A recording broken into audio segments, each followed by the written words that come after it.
Good Monday morning to you, everybody. Welcome to the Great Outdoors up in Cherryville, North Carolina. We got Andy Montgomery with us, who just came back from the FLW series at Chickamauga in Tennessee and had a very, very good showing down there. Came in fourth. Another angler, Brian Thrift, as we all know, came in 10th. But Andy, the last, I don't know, 4 or 5 tournaments, you've really turned it on. You've been collecting a lot of solid checks. You got another $8,500 plus check this weekend.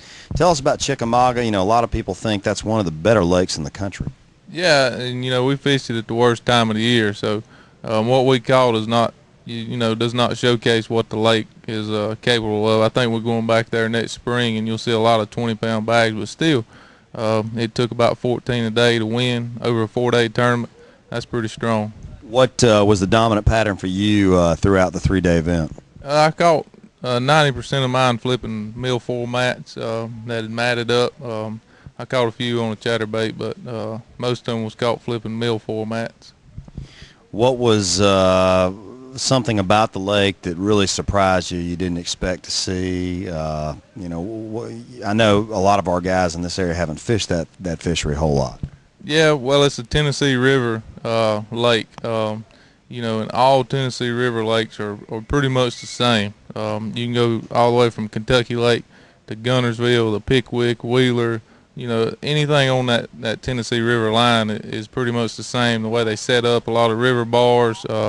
It's not like around here where you have a lot of deep pockets and stuff.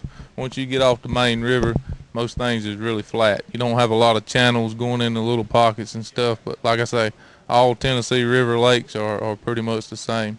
I'll tell you what, no rest for the weary. You're here one day and then you're on the road again. Where are you going next? I'm going to Seminole to practice for a couple of days, and then we got the Texas Bass Classic in Conroe, Texas. And then I'll come back to Seminole for the last BASS Open, and then I'm done. Then I'm going to get in the deer stand and sit there for a while. There you go, buddy. Well, it's been a good year for you, and again, last 6-8 weeks, you really turned it on, and you've been wearing this Feather Sticks hat everywhere you go. These are a new line of rods to you. They've been out a while, but they're made out on the West Coast. Tell us about Feather Sticks, and you're really high on them.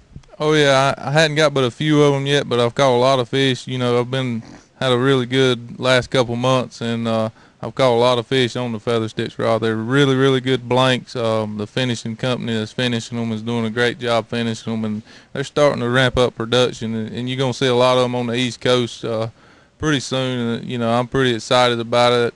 Next year, that'll be my entire arsenal will be Feather Sticks rods. So it's a great product, great group of guys behind it. It's family-owned business, so they give a lot of money to charity and stuff. So it's a great company to be associated with, and I'm really proud.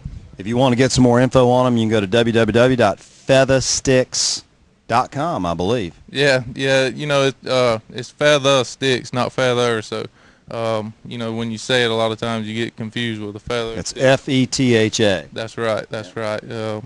Like I say, next spring it's really going to be ramped up, and you're going to see a lot of feather stick activity going on.